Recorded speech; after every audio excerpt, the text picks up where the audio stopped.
Halo men, gimana kabarnya hari ini? Selamat datang ya di channel Melodi Cerita. Kali ini kita akan bahas kelanjutan keseruan cerita di chapter sebelumnya. Untuk yang belum menonton, tonton dulu ya kawan. Oh ya, terima kasih untuk kalian sudah menonton video di channel ini. Untuk membuat channel ini berkembang, jangan lupa like dan subscribe-nya ya.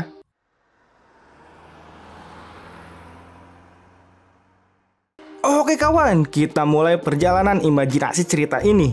Aktifkan imajinasi kalian ya. Pada chapter ini diperlihatkan Tan Sanzang beserta murid-muridnya pun menaiki rakit di jalur kincir air.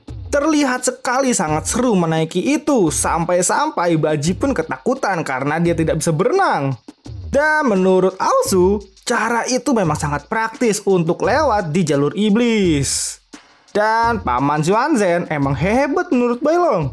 Meskipun dia aneh, tapi dia memang berbakat. Dan akhirnya, air pun mulai bergerak menjauhi Goa Qiyongqi. Sedangkan Sun Wukong masih asik bertarung dengan sang ular putih. Tan Sanzang pun meminta Sun Wukong untuk cepat mengalahkannya dan menaiki rakit itu. Namun, sang ular putih yang melihat itu pun kesal karena mereka mau pergi dan dia tidak akan membiarkan mereka semua pergi semudah itu. Lalu sang ular putih pun mengeluarkan racun-racun pembatunya dari rambutnya. Racun-racun itu berhasil mengenai Sun Wukong. Namun sayangnya, Sun Wukong yang terkena racun itu tidak merasakan apa-apa kali ini dan dia menganggap racun itu sangatlah lemah sekali.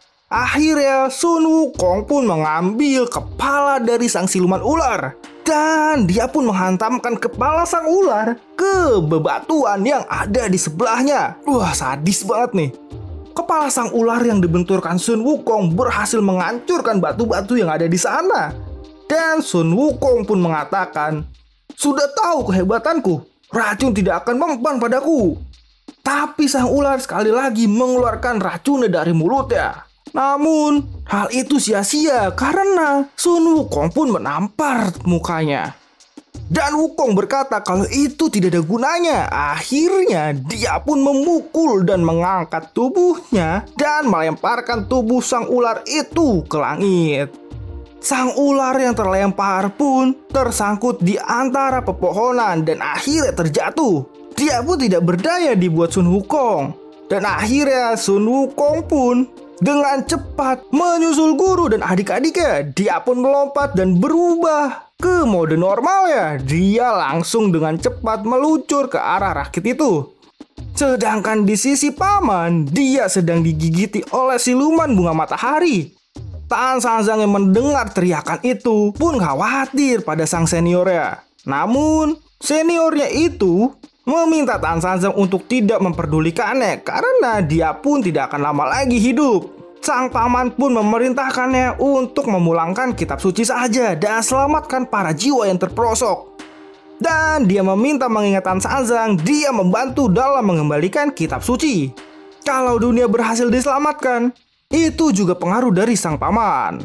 Tan Sanzang yang mendengar itu pun memahami maksud dari sang paman dan dia menuruti maunya. Sedangkan di rakit, Bailong pun juga berkata dia tidak akan melupakan sang paman. Dan kepala sang paman pun akhirnya digigit oleh siluman siput. Dan itu membuat tuas yang ada di pilar bergerak ke sembarang arah. Dampaknya pun membuat air yang ada di sana mengalir ke segala arah. Sehingga sekarang pun jadi muncul banyak cabang. Tan Sanzang pun meminta mereka tidak usah panik dan tetap fokus saja di atas rakit agar mereka tetap bersama-sama dan tidak terpisah.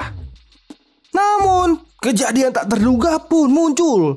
Tiba-tiba, Yihu berkata, dia sudah lama ingin sekali melakukan ini dan dia pun memukul Bailong hingga terjatuh.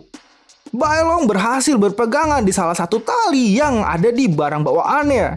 Namun dengan cepat, Yihu pun menggendong Xiaoyu menjauhi mereka. Dan ternyata Yihu ingin membawa kabur Xiaoyu.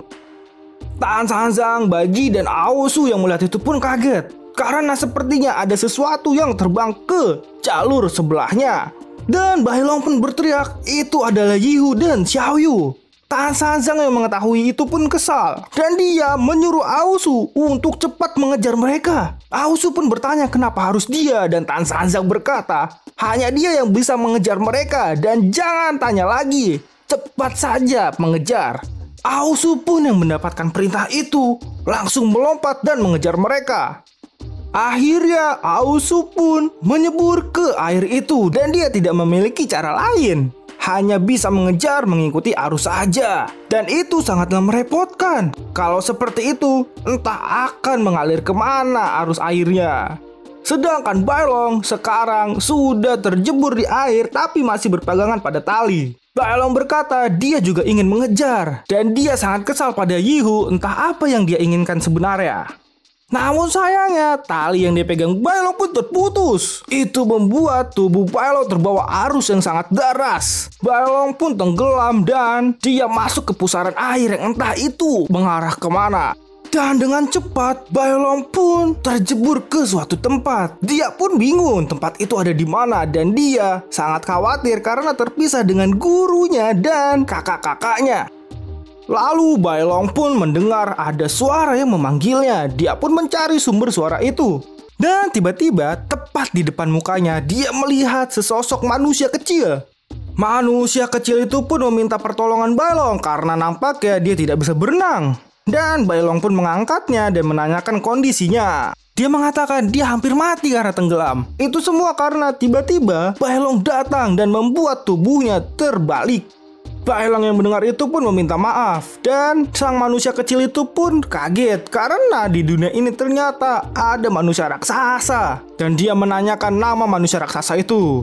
Bailong pun memberitahukan namanya dan dia menanyakan di manakah tempat ini berada. Ternyata Bailong saat ini ada di negara Wangyou, dan manusia kecil itu adalah Raja Rufeng. Dan dia pun bertanya bagaimana cara Bailong sampai di sana. Bailong pun kaget karena dia ada di negara Wangyou. Dan cerita pun dibawa ke sisi Tan Sanzang dan murid-muridnya yang lain. Di sana terlihat mereka pun juga sudah keluar dari jalur kincir air itu. Wukong pun bertanya, saat ini mereka ada di mana?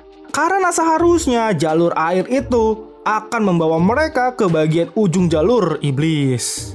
Tapi di tengah perjalanan kan tadi terjadi masalah, jadi dia bingung sekarang ada di mana.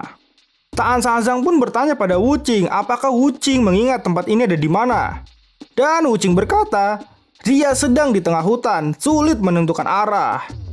Tan Sanzang pun berkata lagi, yang jadi masalah terbesar adalah mereka kehilangan sebagian orang. Dia kehilangan Xiaoyu dan juga kehilangan inti utama dari perjalanan ini. Sun Wukong pun tidak menyangka kalau Xiaoyu ternyata dibawa pergi oleh Yihu. Dan Tan Sanzang berkata, Wukong, Wuqing, Baji, kita harus mencari dan menemukannya. Kalau terjadi sesuatu padanya, kita akan gagal. Baji yang mendengar perkataan itu dari Tan Sanzang mengatakan kalau Yihu sangat tega. Padahal sejak awal dia sudah mengira dan tidak percaya pada Yihu. Dan Wukong pun berkata, padahal Baji tidak pernah mengatakan itu sebelumnya. Baji pun berkata, Yihu itu suka makan dan jangan-jangan sekarang Xiaoyu pun akan menjadi santapannya. Namun menurut Wuqing, itu tidak akan karena dia merasa tatapannya pada Xiaoyu bukan seperti itu. Wukong pun sependapat dengan Wuqing. Dia berkata, Yihu itu sangat suka pada Xiaoyu dan dia bisa melihatnya.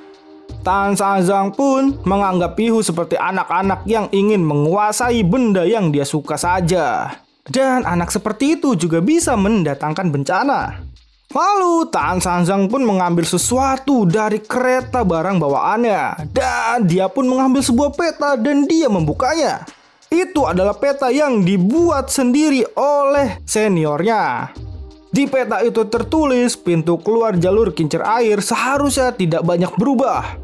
Tan Sanzang pun melihat dia berangkat dari Goa Kyongki dan dia pun menghitung lamanya mereka terbawa arus.